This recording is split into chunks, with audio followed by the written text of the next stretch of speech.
বৰ্তমান সময়ত যান বাহনৰ সংখ্যা ইমানেই বেছি বাঢ়িবলৈ ধৰিছে যে প্ৰতিদিনেই লাখ লাখ এক্সিডেণ্ট হ'বলৈ ধৰিছে।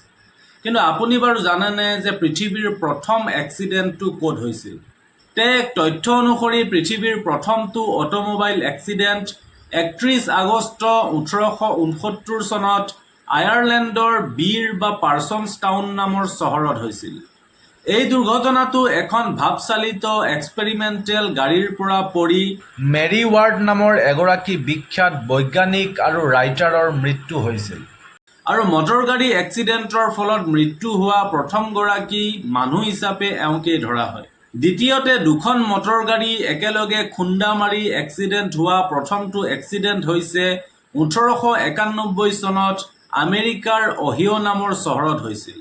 আৰু এই দুৰ্ঘটনাটো একেবাৰে আচৰিত দুৰ্ঘটনা আছিল, কাৰণ সেই সময়ত এই চহৰখনত কেৱল মাত্ৰ দুখনেই মটৰগাড়ী আছিল আৰু কিবা কাৰণত দুয়োখন গাড়ী একেলগে মুখামুখি সংঘৰ্ষ হৈছিল। কিন্তু বহুতো লোকে এই দুৰ্ঘটনাটো মানুহৰ মুখত প্ৰচলিত এক মিছা কথা বুলি ক'ব খোজে।